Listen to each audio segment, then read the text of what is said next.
Hər kəsə salam. Bilirsiniz, bugün biz çox maraqlı və bir o qədər də qızğın müzakirələrə səbəb olan bir mövzuya toxunacağıq. Riyaziyyatçı və mütəfəkkir David Berlinskinin Şeytanın Yanılğısı adlı o məşhur kitabını birlikdə vərəqləyəcəyik. Bu kitab müasir, bir qədər aqressivləşmiş ateizmə qarşı olduqca provokativ, amma bir o qədər də dərindən düşünülmüş tənqidlər irəli sürür. Bizim buradakı məqsədimiz nədir? Məqsədimiz sadəcə olaraq bu mürəkkəb fəlsəfi və elmi müzakirəni sizin üçün anlaşılır şəkildə izah etməkdir. Yəni, biz burada heç bir tərəf tutmuruq. Sadəcə müəllifin təqdim etdiyi arqumentləri incələyib, məsələyə tam fərqli bir perspektivdən baxmağa çalışacağıq. Gəlin başlayaq. Elm dini məhv etməlidir. Baxın, bu kəskin sözlər məşhur mütəfəkkir Sam Harrisə məxsusdur. Sizi bilmirəm, amma bu cümləni eşidəndə adamın diqqəti istər-istəməz o an cəlb olunur, elə deyilmi? Bu sadəcə hansısa sıradan fəlsəfi bir fikir deyil. Bu, Berlinskinin xüsusilə diqqət çəkdiyi o yeni elmi ateistlərin dini inançlara qarşı necə barışmaz, hətta açıq-aşkar məhvedici bir mövqedə dayandıqlarını göstərən konkret bir nümunədir. Bəs yaxşı, maraqlıdır, bu cür kəskin münasibət elm dünyasında həmişəmi mövcud olub? Gəlin bu məsələnin tarixinə biraz dərindən baxaq. Fərq həqiqətən də heyrətamizdir. Ekranda bir tərəfdə Albert Einstein'in o məşhur daha anlayışlı yanaşmasını görürük. O deyirdi ki, dinsiz elm topaldır. Einstein əslində kainatın nizamı ilə dinin aşıladığı məna arasında bir növ harmoniya axtarırdı. Digər tərəfdə isə yeni nəsil ateistlərin bayaq qeyd etdiyimiz radikal mövqeyini görürük. Elm dini məhv etməlidir. Einstein'in o tarixi tolerantlığından bugünkü müharibə çağırışına qədər olan bu böyük keçid, bax bu əslində çox vacib bir mədəni transformasiyanın göstəricisidir. Bütün bu ağır intellektual mövzulara tam baş vurmazdan əvvəl, gəlin qısaca yol xəritəmizə nəzər salaq ki, fikrimiz yayınmasın. Deməli, biz bugün 5 əsas məsələni incələyəcəyik. Döyüşkən ateizmin yüksəlişi, elmin hüdudları, dünyəvi əxlaq problemi, elmin özgizli inancı və nəhayət, ilk səbəb. Hazırsınız? Beləliklə, birinci hissə, döyüşkən ateizmin yüksəlişi. Berlinski kitabında xüsusi vurğulayır ki, elmi ictimaiyyət daxilində çox ciddi bir mədəni dəyişiklik baş verib. Yəni, biz artıq keçmişin o sakit və günəşli agnostizm dövründə yaşamırıq. Yadınızdadırsa, vaxtı ilə ziyalılar arasında ola bilsin ki, Tanrı var, ola bilsin ki, yoxdur, deyib dinç şəkildə yanaşı fəaliyyət göstərmək normal qarşılanırdı.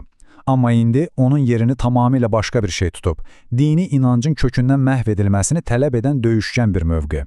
Richard Dawkins və Sam Harris kimi mütəfəkkirlər Berlinskinin qənaətinə görə elmi sanki bir silaha çevirərək dini inancların tamamilə illüziya olduğunu cəmiyyətə yeritməyə çalışırlar. Yaxşı, gəlin fəlsəfəni bir kənara qoyaq. Bəs elm özü bizim varlığımız barədə əslində nələri dəqiq sübut edə bilir? Bu da bizi gətirir ikinci hissəyə. Elmin hüdudları. Gəlin görək bu arqument necə inkişaf edir.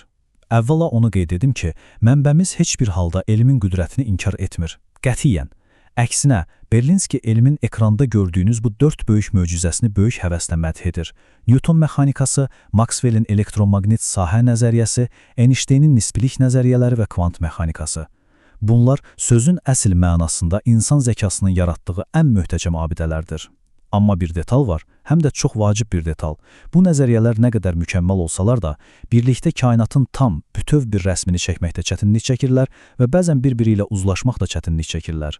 Berlinskinin ən güclü ideyalarından biri də məhz budur. Baxın, fizika istənilən qədər dərinə gedə bilər, amma insan həyatının o ən ağrılı, ən dərin sualları qarşısında tamamilə acizdir, səssiz qalır. Biz haradan gəlmişik? Yaxşı və pis əslində nədir? İnsanlar niyə istirab çəkir? Yaxud elə ruh nədir? Düşünün, kvant fizikası bizə insanın daxili istirabları barədə nə deyə bilər? Heç nə. Elm kainatın necə işlədiyini, mexanizmini çox yaxşı izah edir, amma bizim niyə mövcud olduğumuz barədə susur. Və məhz bu boşluq, bu sükut, elmi ateistlərin tez-tez irəli sürdüyü başqa bir kəskin mövzuya qapı açır. Onlar adətən iddia edirlər ki, insanların dünyada pislik etməsinin ən böyük səbəbi elə dinin özüdür. Üçüncü hissəmiz tam da bu barədədir. Dünyəvi əxlaq problemi. Deməli, Nobel mükafatçısı tanınmış fizik Steven Weinbergin çox provokativ bir iddiası var. O deyir ki, yaxşı insanların pis işlər görməsi üçün din lazımdır. Yəni bu iddiaya görə insan təbiəti əslində safdır, sülsevərdir, sadəcə kənardan gələn o dini doqmalar insanları vəhşiliyə, müharibəyə vadar edir. Səslənəndə çox iddialı fikirdir, elə deyilmi? Amma Berlinski öz kitabında bu fikrə qarşı çox sərt və birbaşa tarixi faktlara söykənən tutarlı bir cavab hazırlayıb. 100 milyon. Bəli, düz eşitdiniz, 100 milyondan çox. İndi sizə bir şey deyim. Bu sadəcə lövhədəki hər hansı bir quru statistika deyil. Bu rəqəm yalnız və yalnız 20-ci əsrdə siyasi və ideoloji qırğınlar nəticəsində qətlə yetirilmiş insanların təxmini sayıdır. Bəzi müasir düşünürlər israrla iddia edirlər ki, cəmiyyət dünyəviləşdikcə, yəni sekulyarlaşdıkca daha humanist, daha dinc olur. Lakin Berlinski məhz bu qorxunc rəqəmi ortaya qoyaraq, müasir dövrün heç də iddia edildiyi kimi məsum olmadığını bizə çox açıq, hətta bir qədər sarsıdıcı şəkildə xatırladır. Və bu cədvəl vəziyyəti çox aydın şəkildə nümayiş etdirir. Tarixin ən böyük vəhşilikləri qətiyyən dini institutların monopoliyasında olmayıb. Gəlin 20-ci əsrin kütləvi ölümlərinə baxaq. İkinci Dünya müharibəsində təxminən 55 milyon insan həyatını itirib. Mao'nun Çinində 40 milyon, Stalinin idarə etdiyi Sovet İttifaqında isə 20 milyon insan qətlə yetirilib. Diqqət edin, bu böyük qətliamlar dini doqmalar tərəfindən deyil, tamamilə dünyəvi, sekulyar və bəzən açıq-aşkar ateist olan rejimlər tərəfindən törədilib. Berlinskinin buradakı əsas mesajı odur ki, ilahi bir nəzarətin, bizi izləyən ali bir gücün olmaması fikri cəmiyyəti avtomatik olaraq yaxşılaşdırmır. Əksinə, bəzən tarixin ən böyük fəlakətlərinə yol açır. Bəs yaxşı. Bəzilərinin iddia etdiyi kimi elm doğrudanmı hər şeyi 100%li, gözlə görülən sübutlara əsaslandırır? 4-cü hissədə bu suala cavab axtarırıq. Elmin öz gizli inancı. İndi bu məsələnin ən maraqlı tərəflərindən biri məhz budur. Burada biz iki fərqli dünya görüşünün əslində necə oxşar təməllərə sahib ola biləcəyini görürük. Bir tərəfdə dini inancın klassik tərifini görürük, görünməyən şeylərin sübutu. Digər tərəfdə isə elmi inanc dayanır. Berlinski burada çox incə bir məqamı vurğuluyor. O deyir ki, baxın, elmin özü də əslində görünməyən bir şeyə güvənir. Elm əmindir ki, kainatın dərinliklərində hər şeyi bir-birinə bağlayan gizli, mükəmməl və riyazi bir nizam var. Heç bir alim bugünə qədər kainatın o son, hər şeyi izah edən düsturunu gözü ilə görməyib, amma hamısı onun varlığına inanaraq dayanmadan axtarış aparır. Yəni, bir növ ortada bir inanc var. Bunun elmi ictimaiyyətdə qəbul edilmiş xüsusi bir adı da var. Metodoloji naturalizm. Biraz mürəkkəb səslənə bilər, amma əslində mənası sadədir. Bu, bütün təbii hadisələrin fövqəltəbii qüvvələrə müraciət edilmədən yalnız və yalnız təbii yollarla izah edilməli olduğunu diktə edən bir qaydadır. Amma Berlinskinin tənqidi məhz burada işə düşür. O deyir ki, axı bu laboratoriyada test edilib sübut olunmuş bir fakt deyil, bu sadəcə olaraq elm adamlarının tədqiqata başlamazdan əvvəl qəbul etdikləri, belə deyək, əvvəlcədən təyin olunmuş bir oyun qaydasıdır, fəlsəfi bir ilkin şərtdir. Berlinski məsələni daha da dərinləşdirir. O göstərir ki, müasir materialistlərin inandığı bu fiziki dünya mənzərəsi əslində inanılmaz dərəcədə qəlizdir, hətta bir növ barokkodur. Onlar 24 elementar zərrəciyə, heç vaxt vizual olaraq görə bilməyəcəyimiz kvarklara, bir-birindən qopuq qüvvələrə və onlarla müxtəlif aktiv enerji formalarına inanırlar.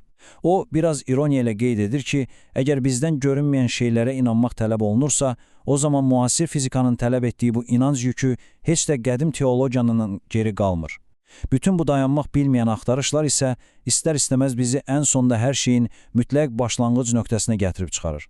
Beləliklə, 5-ci və son hissə, ilk səvəd. Gəldik ən həlledici məqama.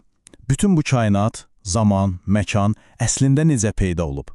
Fəlsəfədə min illərdir ki, çox sadə, amma bir o qədər də sarsılmaz bir məntiqi arqument var. Buna kalam kosmoloji arqumenti deyilir. Gəlin buna addım-addım baxaq. Birincisi, mövcud olmağa başlayan hər şeyin mütləq bir səbəbi var. İkincisi, kainat da mövcud olmağa başlayıb. Və nəhayət nəticə. Deməli, kainatın da bir səbəbi var. Berlinski xüsusi olaraq qeyd edir ki, bu sadə məntiqi ardıcıllığı rədd etmək bugün demək olar ki, imkansızdır. Çünki o, müasir elmin ən son kəşfləri ilə tamamilə üst-üstə düşür. Tarix boyu bu fikrin necə inkişaf etdiyini izləmək həqiqətən valihedicidir.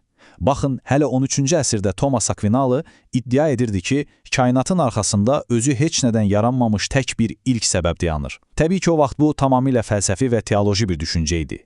Lakin gəldik çıxdıq 20-ci əsrə. Kosmoloqlar nəyi kəşf etdilər? Bəli, böyük partlayışı, yəni Big Bang-i. Onlar fiziki cəhətdən sübut etdilər ki, kainatın doğrudan da bir başlanğıcı olub. Zamanın və məkanın özü məhz bu böyük partlayışla birlikdə yaranıb. Çox ironikdir, elə deyilmi? Bugün müasir fizika tamamilə fərqli terminlərdən istifadə etsə də, əslində elə qədim teologiyanın gəldiyi o eyni nəticəyə qayıdır. Hər şeyin tək bir böyük başlanğıcı var. Bütün bu maraqlı detalları və mənbəmizin apardığı təhlili nəzərə alaraq, gəlin sona belə bir düşüncə ilə yekun vuraq. Əgər elmin özü belə görünməyən abstrakt riyazi strukturlara və metodoloji bir inanca güvənirsə və əgər bu nəhəng kainatın öz mövcudluğu üçün böyük bir ilk səbəbə ehtiyacı varsa, o zaman doğrudanmı elm və din o yeni nəsil ateistlərin iddia etdiyi kimi mütləq bir müharibə vəziyyətindədir? Bəlkə də yox. Berlinskinin kitabı bizə çox fərqli bir pəncərə açır və göstərir ki, elmi təkəbbür çox vaxt sadəcə yersizdir. İnsanlığın o ən böyük, ən dərin suallarına cavablar bəlkə də yalnız laboratoriya divarları arasında sıxışdırıla bilməz. Ümid edirəm ki, bu mövzu üzərində qurduğumuz bugünkü material bəzi qəlbləşmiş düşüncələri şübhə altına almaq üçün sizin üçün də faydalı və maraqlı oldu. Növbəti dəfəyədək həqiqəti axtarmağa və əsaslı suallar verməyə davam edin.